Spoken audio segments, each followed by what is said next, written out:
There are different categories of moms on TikTok. Some post about family and lifestyle, some post about their family's flawless beauty, and a few others profit off of their family's poor living situation, all for the sake of making content and earning views. This TikTok mom is guilty of the same thirst for fame, and her way of getting it is by showing the world the unhealthy food she feeds her children every single day. We got pizza. We got pizza. We got pizza. And wings.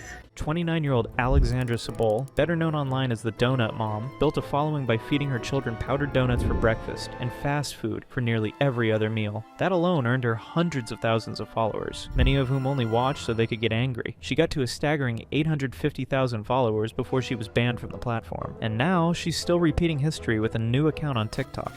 This is your authentic living room. Donut Mom has gone viral for many things, from publicizing a dirty home filled with stagnant bath water, rabbit droppings on every floor, and a toilet that one side of had not been cleaned in a month, to her own daughter telling people at school that her mom in the face. Come here, me in my face. Don't even. Do not come up here and lie about that. That's not even funny.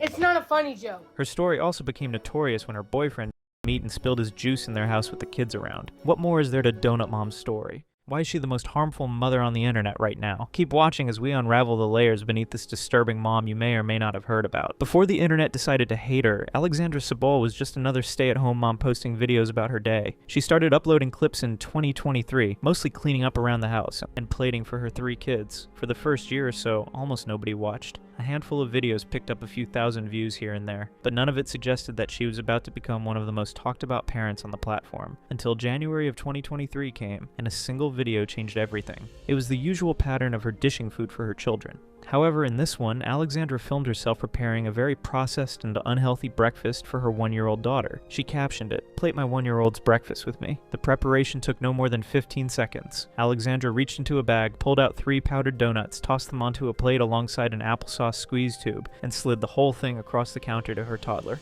It took only these few seconds of footage for her to get the nickname Donut Mom, and it stuck with her for years. Powdered donuts are essentially compressed added sugar. There's no nutritional value in that breakfast plate, no protein or fiber that a growing brain could use. A standard powdered donut contains approximately 130 calories, and serving 4 to 6 of them could inject roughly 330 calories, 17 grams of fat, 44 grams of carbs, and 23 grams of sugar into a person's body. For kids, these dietary compositions are not necessarily bad. Children require up to 1,000 calories a day, high fat intake for brain development, and more than 40 grams of carbs. However, the line is drawn in sugar intake. According to the Centers for Disease Control and Prevention, CDC, refined and added sugars are not fit for children under the age of 2. Early exposure to this kind of diet could cause a childhood obesity and tooth decay, amongst other lifestyle changes. Natural sugar from fruit is fine, but not powdered donuts that are served to a 1-year-old as their first meal for the day. That is a different story. The donut breakfast video amassed over 3.3 million views that week and made headlines across different news outlets. Many criticized her, like this user who argued that homemade pancakes with syrup is much better than pre-packaged powdered junk. However, some netizens came to her defense. Didn't we eat cereal and Pop-Tarts as a kid? People act like they've never had a donut for breakfast, like what the heck? Even a mother and creator named Bailey with over 445,000 followers expressed sadness and disappointment over how the internet had crucified Alexandra. She expressed her belief that people were shaming Alexandra because she was an unknown creator. Had she been an influencer with likes and enviable lifestyle, no one would have said a thing about the breakfast menu.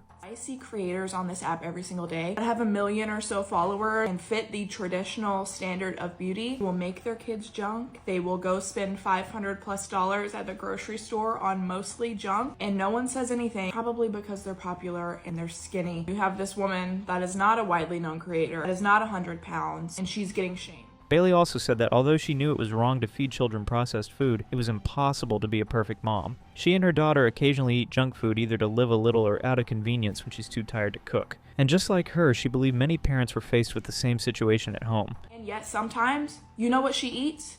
Cake pops, donuts, french fries, cookies, because she deserves to live a little bit. Because sometimes, while it's not the best, sometimes moms, we're not at our best. Sometimes we lack a little bit. You know what we had for dinner last night? Papa John's. Is this normal for my house? No. Guess what? We had a busy day and I was exhausted.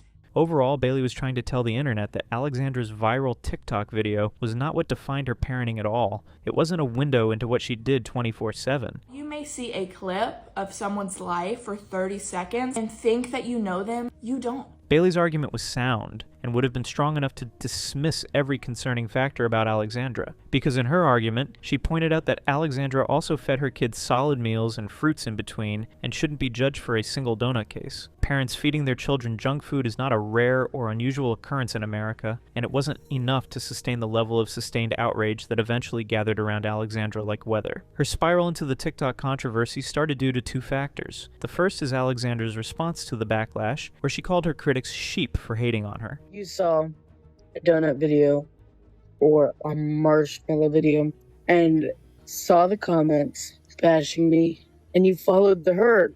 That's literally all you guys are, sheep. The second factor is her online behavior following this viral clip. With every post she made, it became obvious that the healthy meals she served her kids were rare occurrences, unlike the donuts, which remained a constant factor. And on days Alexandra wanted to give her children a change of appetite, she switched to other junk food. One of the most jaw-dropping pieces of evidence that Alexandra's household had a serious food problem was a grocery haul video, the kind of content where a creator films themselves unboxing everything they bought at the store. In Alexandra's version, the items she unloaded included a bunch of unhealthy snacks, from marshmallow Fruity Pebbles and Reese's Puffs to several bags of frozen fries. At the very bottom of the haul were a veggie tray, some strawberries, bananas, and blueberries. They all looked genuinely out of place, like they had wandered into the wrong cart by accident, because everything surrounding them was processed, sugar-laden, or deep-fried, and the ratio of junk to nutrition in that single grocery run told the story of what Alexandra's children were eating every week. Every new clip she posted showcased fast food bags and boxes of pizza, McDonald's,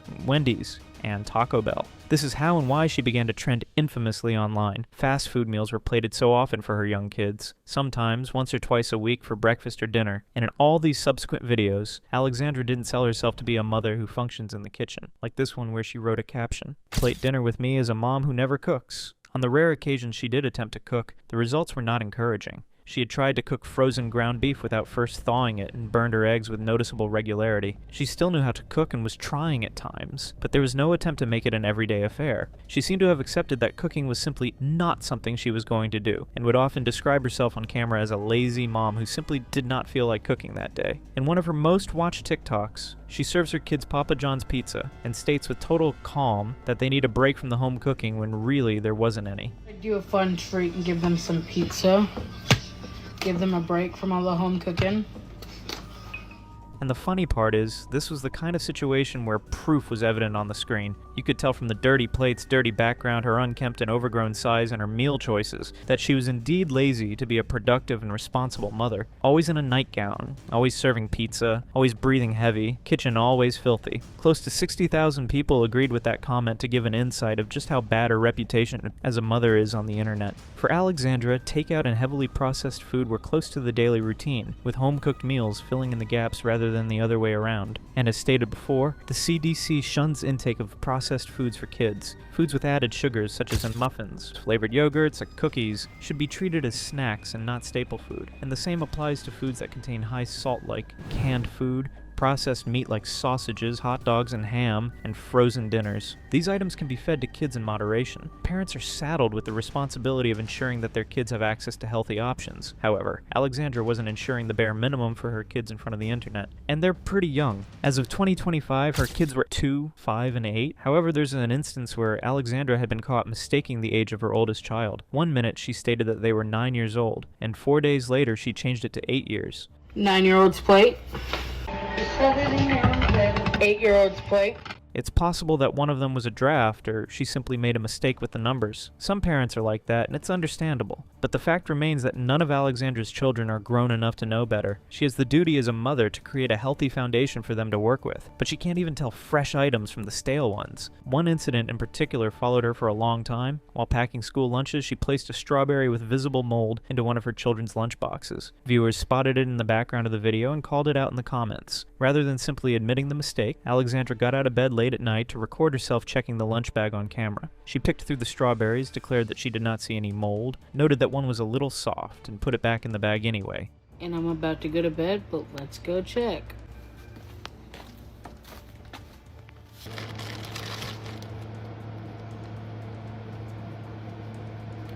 No mold. A little squishy. That squishy part she mentioned was indeed the bad part that the commenters had pointed out. It was impossible to ignore, yet Alexandra was trying to be in denial about it. At the end of the video, Alexandra fired back at the accusations, telling her viewers to mind their own business. No mold. Y'all see what you want to see because it's me. Mind your business, mind your own house, mind your own kids. It's kind of bold to argue that what she fed her children was nobody's business, when she was the one posting their plates online every single day and riling her audience up with the audacity. Choosing to broadcast your parenting style to hundreds of thousands of strangers is not a neutral act. It is an invitation, and the responses you receive to that invitation, even the uncomfortable ones, are a direct consequence of having extended it. Alexandra's refusal to accept this basic reality was one of the things that made her such a magnetic yet deeply unsettling figure to watch. In those early weeks and months, the controversy was mostly limited to food, but the more viewers watched, the more they noticed how dirty and unhygienic Alexandra truly was. There was grime built up on the stovetop, and you could tell it was in need of thorough washing. In another clip, viewers spotted a small dark shape moving along the walls, and it's obviously a cockroach. Then there's this infamous clip where she prepared a spooky lunch, which was technically fries and nuggets, with a dead cockroach visibly lying on her stove. Alexandra has enough money and time to fix her nails, but she can't invest in proper household cleaning before diving into content creation. And as usual, the main dish in the video was still junk food, with sugar cookies and a small portion of strawberries to even the vitamins out. When it came to fighting the accusations, Alexandra denied the roach claims emphatically and publicly, and mentioned that every household has bugs in them. But some of the lies y'all make up is ridiculous. Like the fact that I have roaches. Don't you think if I had roaches, I would show you guys? That would make me a lot of money. Look at the fly that just flew through the camera. That is what I have in my house. I have flies in my house. Wow, shocker. Flies get in people's homes. And I promise you I'm more annoyed by them than you are. But we all know that the cockroaches were very much real and were only visible because Alexandra was too lazy to clean. And as we'll uncover shortly, the bugs were nowhere near the most alarming thing about Alexandra's TikTok page. By mid-2024, the Donut Mom had accumulated over 100,000 followers, and the vast majority of them were watching with morbid fascination, waiting for a train wreck to happen in real time. And it did happen. Through a TikTok live stream, it was more like a live interview with a woman named Mariah Monet, who ran an online community on Facebook named Mama Drama. This platform was built to cover drama involving other moms on the internet, and Alexandra had quietly been a member for 2 years without anyone realizing it. Group Mama Drama for like over 2 years now, ran by Mariah Monet, and they just realized I was in there, and Mariah wants to do an interview with me. Once the other members figured out who she really was, there was pressure on Mariah to sit Alexandra down for an actual interview. Mama Drama had a reputation for being blunt and occasionally brutal toward the women it covered, and Alexandra knew this, but still accepted the invitation. But y'all know I'm not scared of anything. They can give me their best shot. I get dragged every single day on TikTok and Facebook. They can't say no worse to me than y'all have. They think I'm too scared to do the interview? Absolutely not. She embraced it publicly, telling her followers that she had been dragged on TikTok every single day and that nothing Mama Drama could throw at her would be worse. She even framed the meeting with Mariah as a chance to prove her doubters wrong, and was confident that once people saw her real life, the criticism would finally stop. I know a lot of women are scared of Mama Drama and don't want to get involved because the women can be so brutal on there. Bring it on. I'm not scared of y'all. I'm not scared of nobody. I know who I am. I know the type of mother that I am. And I'm a damn good mother. Unfortunately for her, it did not go the way she expected. In fact, this was when the internet completely turned against her. Through this setup, 3 disturbing details about Alexandra's family situation came to light. The first was their hygiene. We've already gotten a glimpse of the roaches and dirty countertops, but those were only the tip of the iceberg. The interview began with a house tour, and it started in the living room. Immediately, viewers got their first fully unobstructed look at what Alexandra's home actually looked like on an ordinary Tuesday. Okay. This is my living room. Okay. This is your authentic living room. Yeah. Yep. Okay. Yep. I didn't clean it all today. I wanted you to see what it looks like on a daily basis. Every surface was covered with something. The couch was buried under a pile of shoes, clothes, and a collection of objects that had clearly not been moved for weeks. Amazon packages competed for floor space with children's toys, and you could imagine the layers of bug infestation hiding within the spaces. Mariah, trying to be diplomatic, asked about the shoes piled near the couch, and surprisingly, Alexandra explained that her 3-year-old went to that loaded area to play dress-up with the shoes. 3-year-old, she likes to play with shoes and try everyone's shoes on. So I put them up at the end of the day, but she always takes them out. The general atmosphere was not that of a busy household or one where kids play and mess around. This one was clearly a place of permanent disorder, and it's only the beginning. Beyond the messy sitting room came the kitchen. The counter you'd usually see in the background of nearly every one of Alexandra's cooking videos turned out to be exactly as chaotic as you'd suspect. It was covered from end to end in food items, cleaning products, appliances, and miscellaneous objects that had been accumulating for a very long time. Alexandra's explanation was that her cabinets were full and she had nowhere else to put things, and she was actually visibly proud of the fact that she had an order of pantry organizers on the way. The sink held a mountain of dirty dishes that Alexandra said had been piling up for 2 days. Right, and then I have dirty dishes, of course. Can I see the dirty dishes real quick? I just want to. All right. How many days worth of dishes is that? 2. 2 days. Oh, wow. The microwave revealed a coating of dried grease on the flat surface, and she said she would still use it again without cleaning it. Then the stove, which had been a major talking point in Alexandra's comment sections for months, looked exactly as bad as internet netizens had pointed out before. Layers of grease and grime were baked into every surface around the burners, and it was clear this was not recent accumulation, but the result of many months of cooking without any meaningful cleaning happening in between. When Mariah asked how much buildup was visible, Alexandra offered a baffling response. Okay, what now? This is how much buildup? How much buildup is this? 4 days. Okay. Usually it's actually worse than this. Oh, I'm spilling water. So, Oh, you said usually it's worse than that? yeah, usually it's worse. What could be worse than that? Alexandra's words show that there's a level of self-awareness in her behavior. She knows she's lazy and she's well aware that she's messy. So for her to say that her kitchen could look worse than it already did, it tells you a horrible truth that her children have been exposed to high levels of bad hygiene. Before this interview, some TikTok users with hawk-eye vision had pointed out maggots crawling on the cutlery in her kitchen. Imagine a kid eating with that fork, or with a plate that wasn't properly washed. This is the risk those little children are facing with a mom like Alexandra, who not only leaves her house dirty, but isn't ashamed to expose herself on livestream for it. Most people, even people who are not especially tidy by nature, would spend at least a few hours cleaning before allowing a camera into their living space. But Alexandra did none of these things, and is paying for it to this day. The kitchen and living room were relatively cleaner than the rooms we're about to enter now. When the tour got to her bedroom, there was a surprising and disgusting twist lying in wait. This is your room where you sleep, Yeah. and that's your bureau. And so the bunnies are in the room where you sleep, and they well, obviously they're not trained because they poop everywhere. Okay, so this is the room, and the They bunnies. do have litter boxes, but unfortunately. Alexandra shared the space with multiple pet rabbits. At the time of recording, 2 were in their cages while the rest simply wandered as they pleased. This arrangement would be perfectly workable for someone who kept up with the cleaning demands of having multiple rabbits loose in a living space, but not for this TikTok mom. Surprisingly, Alexandra claimed that she cleans the rabbit litter every day. The bunny's cage looks more organized than the rest of the house, so shout out to the bunnies. Oh yeah, we take care of our animals. Their cage gets cleaned every day. So at the end of every day, I clean their cage. However, the same cannot be said for her own room, not to mention the entire house. The rabbits were not litter trained because their droppings were visible across the floor. You could walk 2 steps in this room and crush rabbit poop under your feet. But Alexandra was in denial as she claimed that it was regurgitated hay and not normal poop. Does the rabbit poop smell? Like, how do you deal with that while you're sleeping? No, so the rabbit poop is just like regurgitated hay.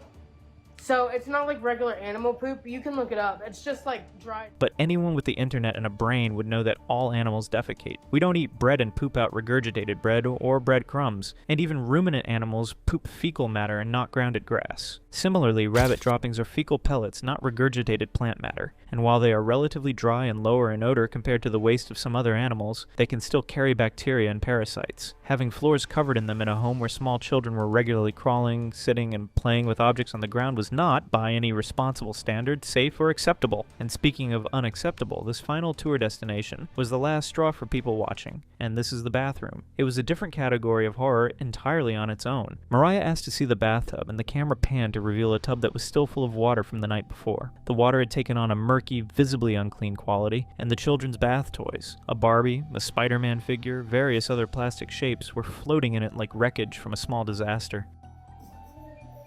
Oh wow, so okay, it's looking kind of swampy, girl. Not gonna lie. When's the last time the water was taken out of there?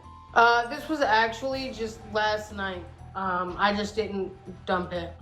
Alexandra's explanation for why the water was still sitting there was that her drain ran too slowly, so she sometimes just left it until the following day. You didn't dump it, or did it just stress you out to like dump it? It drains really slow. Okay. So I just sometimes don't the day of.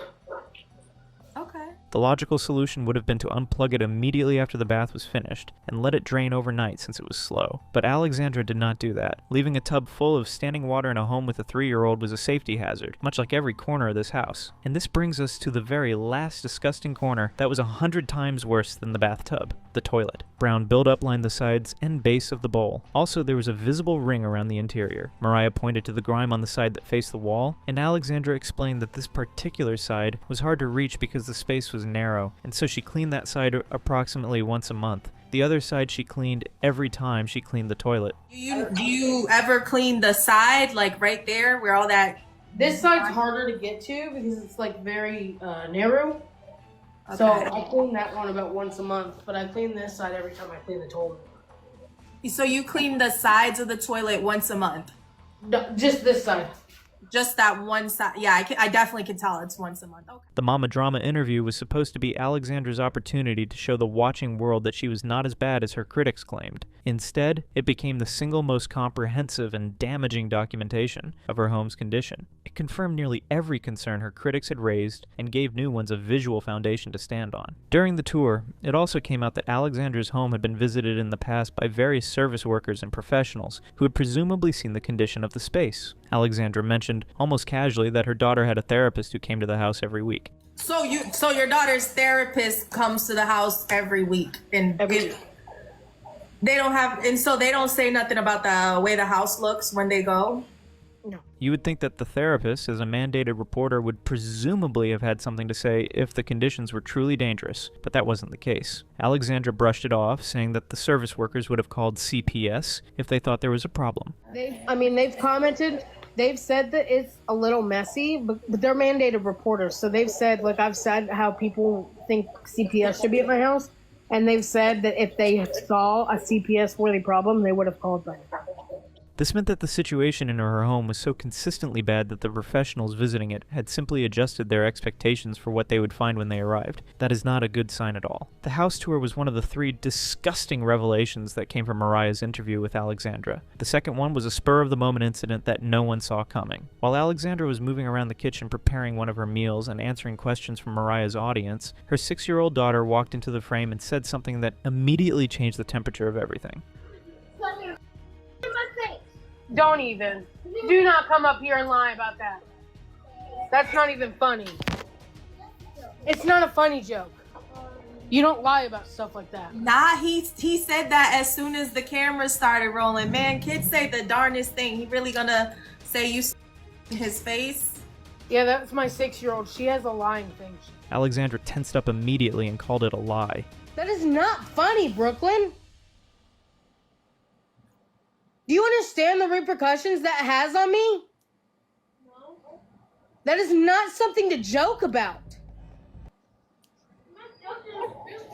You're not joking this time. If you weren't paying attention, you could have easily missed what the little girl said, but the situation called for more attention with the way Alexandra reacted to it. In the live stream, she pivoted quickly to Mariah with an explanation, saying that her daughter had a lying problem. She claimed that the little girl liked lying for attention and was 1 strike-away suspension in school for lying to her teachers. She just liked to put on the show once the cameras started rolling. She like, oh, let me just put on a show. She just liked to do that.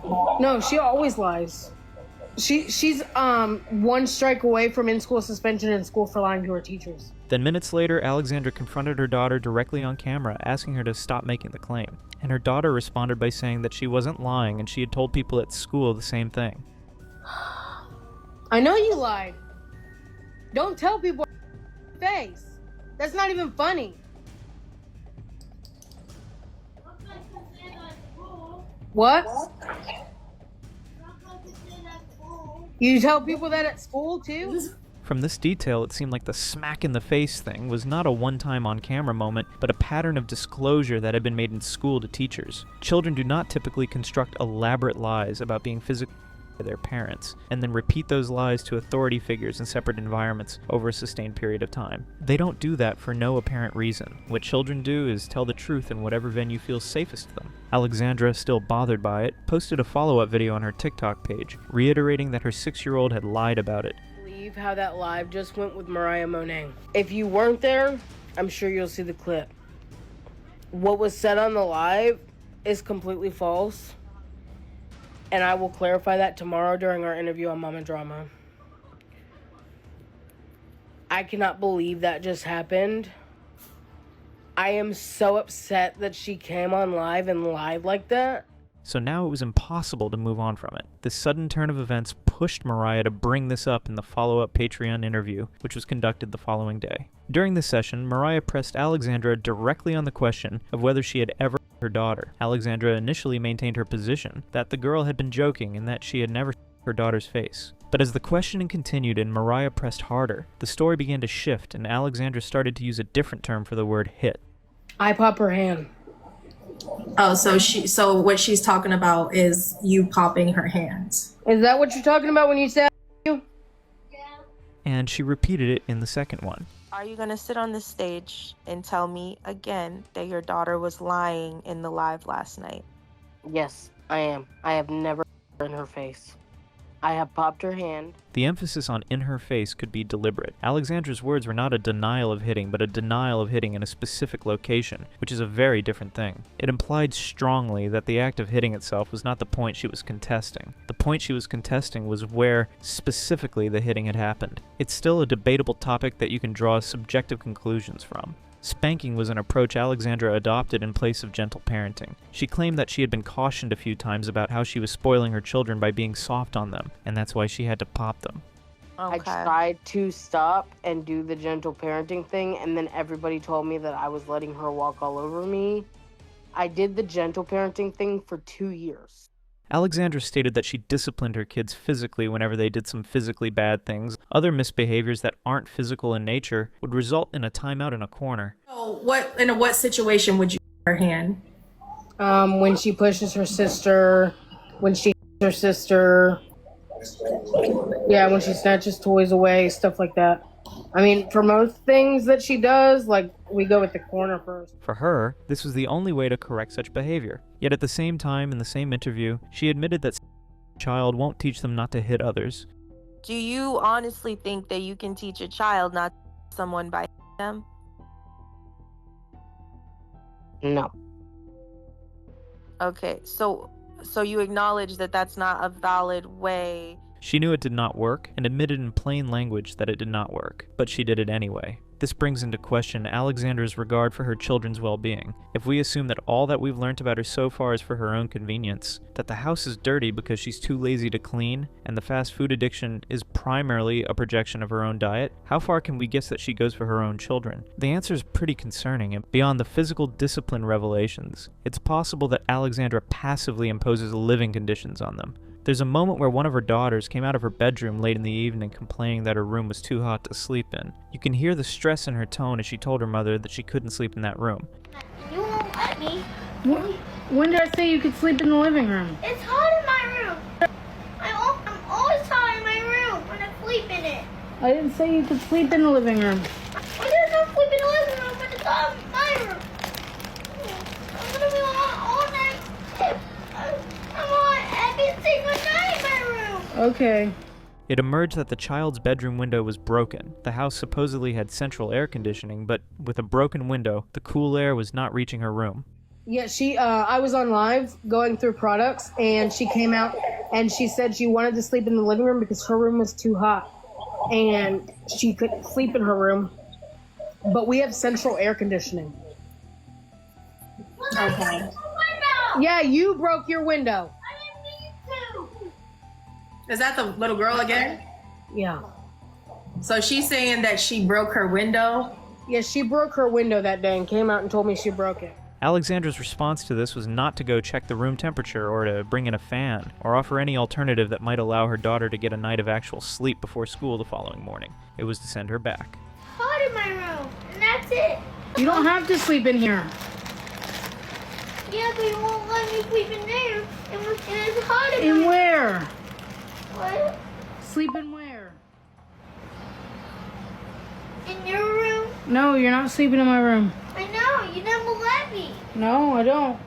While she could enjoy a cool space by herself, she condemned her daughter to a hot fate. A child going to school tired, hungry, and living in a hot room with a broken window is a big inconvenience. You cannot learn effectively when you are not sleeping well, and Alexandra seemed unable to recognize how these individual incidents were detrimental to her children's mental and emotional well-being going forward. There's also the fact that their mother is now a source of public ridicule. Any kid with a TikTok account would be able to see how Alexandra boasts about her family's living condition online. Her children could get bullied for it, and the embarrassment could either make or mar them in ways unimaginable. Alexandra's parenting style is very different and concerning. She doesn't think of how her representation will affect them in the future, or how her habit of exposing her family's situation could pose a safety risk. This brings us to the matter of her leaving the children unsupervised. One time, Alexandra mentioned in a live stream that her approach to quick errands involved leaving her 7-year-old at home while she stepped out. Up the street and leave my 7-year-old for like 5 minutes if I'm going just to the gas station for milk or something. But I still bring my 2-year-old and I still bring my 5-year-old because he's not quite yet old enough to watch his younger sisters, even though... If the 7-year-old was not old enough to watch his younger siblings, the obvious conclusion was that he was probably also not old enough to be left alone. It's even more disturbing when you realize that Alexandra isn't even completely capable of protecting her kids by herself. There was once an incident where one of her young daughters had left the house entirely and been found wandering the neighborhood by a concerned neighbor. The neighbor had posted about it in a local community Facebook group, and Alexandra responded in the comments saying, "I appreciate you finding my daughter. I hate that she wandered out, but I'm thankful you were the house she wandered to." And when the neighbor was receiving hate from the incident, she posted a follow-up comment, "I'm sorry some people were rude to you. I know you were just trying to find us." Thankfully, her grandma had seen it because she thought she was in bed with me. Thank you for your kind heart. She had been in bed when her daughter had let herself out of the house, crossed whatever distance separated them from a neighbor's door, and been taken in by a stranger. Alexandra had not noticed because she was asleep. These incidents, accumulating one after another, told a story that Donut Mom was not far from the harmful mother the internet had already regarded her to be. She fed her kids snacks as staple food, isolated them in an unhygienic home, and was very negligent to their physical, emotional, and mental needs. This conclusion was cemented through the interview with Mariah Monet. Alexandra has zero parental control over them. This is a mother who lets her child color on her own mirror. Mirror, my toddler colors on. Okay, your toddler colors on the mirror. Oh my gosh. Yeah, I Windex it every 2 days, but she keeps doing it, so. Okay. She can let her children run wild, leave them unsupervised, and still pop them whenever she sees fit, even though she believes that form of discipline doesn't yield sustainable results. But parental ineptitude wasn't the only most damaging revelation that session had unraveled. The third and final detail that Mariah unlocked was the dynamic between Alexandra, her kids, and her boyfriend Taylor, who happened to be the father of 2 of her 3 children. He appeared in her videos, was still in her life, still in her home, and had at some point during a period of separation filed a report with CPS accusing Alexandra of touching their daughter inappropriately. Accused me of my daughter. Girl, this man accused you of your daughter to be petty and you are with him now? Yeah. Oh my God, you really need therapy very... Alexandra described what Taylor had told the authorities, including an arguably suggestive gesture that her daughter had allegedly made, and a mark on her ankle that Taylor had described as a cigarette burn on her ankle. So what exactly did he say to them? That our then 3-year-old went to his house for a visit, said that I did that to Brooklyn, like opening her. But Alexandra defended herself and said that the mark was from a new pair of shoes, and that the accusation was entirely false. On the back of her ankle, she had a, what's it called? When you get a new pair of shoes? Yeah. And they rub up, she had that because I had bought her a new pair of shoes. Eventually, the investigation had concluded without any findings against her. The child had been examined and no evidence of was found. What came of those allegations with CPS? Like, what ended up happening? They tested her for and found nothing. They asked my son if I had ever done anything to his sister.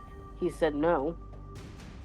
They found absolutely zero proof that I had ever done anything like that because I never have and never would. But that wasn't the end of this completely obscene story. After Taylor had accused her of one of the most serious things a parent can be accused of, and after the accusation had resulted in their 3-year-old being subjected to a medical examination and CPS investigation, Alexandra took him back. She took her boyfriend back because he had apologized and that was sufficient.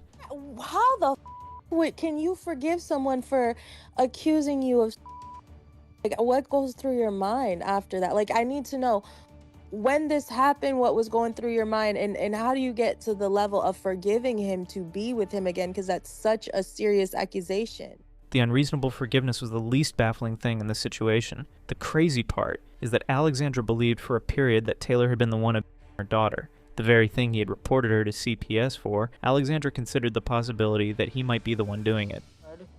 And I actually didn't forgive him for a long time. I wouldn't even talk to him unless it was about the kids, because I said, you should know better than that to ever accuse me of something.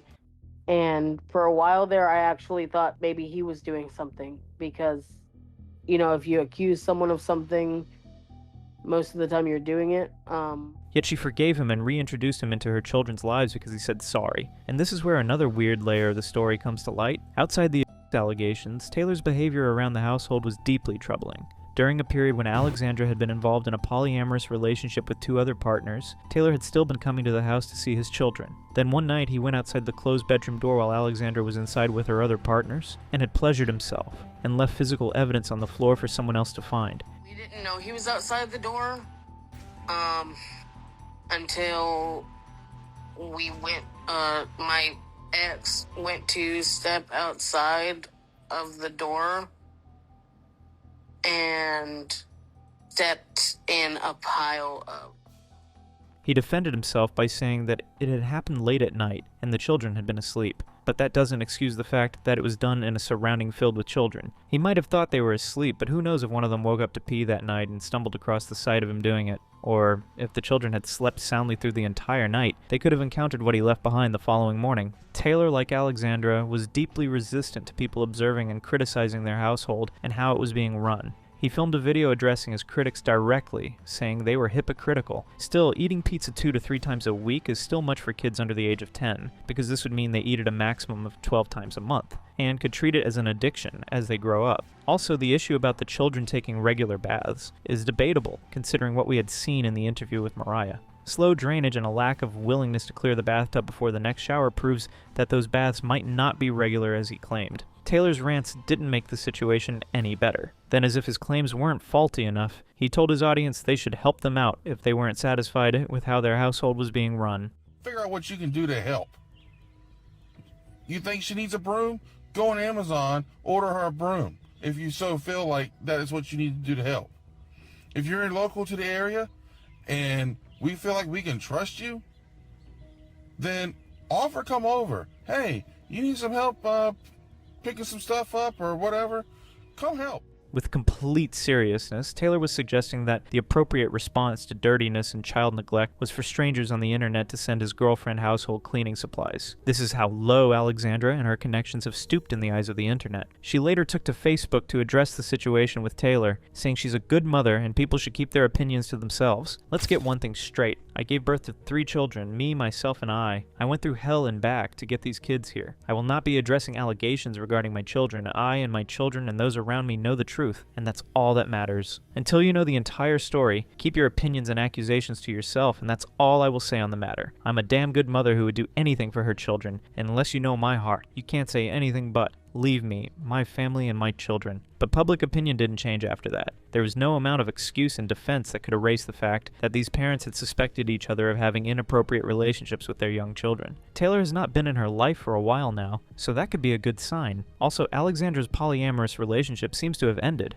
The throuple went their separate ways, but in some of her TikTok updates, it appears that she's still in touch with her ex's wife, who's also her daughter's stepmom, and they are co-parenting now. Time passed and Alexandra continued to amass followers till she hit 850,000 followers. Then in March of 2026, she was banned from the platform. The main reason is unknown, but it's not surprising that her profile was taken down. She created a new account and started posting immediately. Her first video was a tour through her new apartment because apparently her ex kept the old one. This is my washer and dryer. So my washer and dryer, and then the water heater, but I think I'm gonna put a little shelf here for like my laundry stuff. And then this is the living room. At least with this reintroduction, and many of her followers would be curious to see whether or not she would maintain the place or continue her dirty old ways. For the most part, she maintained a pretty decent image in the first month. Plus, she experienced more growth than her first time on TikTok. In 3 months, Alexandra gained over 30,000 followers. It's admirable, but, it's not the same as having cultivated 850,000 followers. The mission for her now is to grow her account, and she might have transformed her content into a proper parenting channel. Her content now leans to family-oriented videos, such as talks about her apartment, babysitting her niece, and outdoor exercises. What's about our apartment complex is that not only do we have a pool, but we have a park as well. And my kids love to run to the park just about every day. But I didn't want to skip out on doing my infinity hoop today. Her kitchen doesn't look as bad as it used to. She's gotten a new stove and indulges in a bit of home cooking from time to time, but there's only so much she can do to right her wrongs. The issue with Taylor still haunts her today, because her viewers continue to make reference to the part. Regardless, Alexandra pushes through the negativity. Some of her posts seem to be geared towards garnering sympathy from her audience, like this one where she hopped on a TikTok trend about 5 horror movies in her life. Horror movies in this trend refers to difficult periods or situations in a person's life. For Alexandra, some of these were her painful periods, being taken advantage of at the age of 16, having a miscarriage the same day she heard the heartbeat, and going viral on TikTok for feeding her kid donuts. As usual, the vast majority of her audience couldn't feel sorry for her because of her TikTok record. Girl, by not you trying to use SA to garner sympathy, because people call you out for your clear and utter child neglect, and I promise you none of this is true. It's fake for attention. Alexandra Sabol had completely lost credibility online. She will not be the last parent to go viral for failing her children, because the internet will keep producing new versions of her. She has gone to therapy, but there are a lot of internal problems she has to resolve in order to be a better mom. This is what Mariah Monet had said in her closing thoughts to Alexandra. She's a mom who needs to let go of traumatic baggage before she can be fully responsible for her kids. Alex is a complex character with a lot of trauma. And now I won't blame your trauma for everything. I can't sit here and say everything is everyone else's fault. You have fault in a lot of this. When you make the conscious decision to tolerate the things that you tolerate, right? It's great that you're in therapy, but you need to do more. Therapy isn't enough. Like this commenter said, your trauma is not your fault, but you're responsible for healing from that trauma and not traumatizing your children. Alexandra owes it to her kids to be sound and hygienic. So this was the story about a mom who turned her kids' childhood into content and never quite figured out how to put the camera down long enough to actually parent.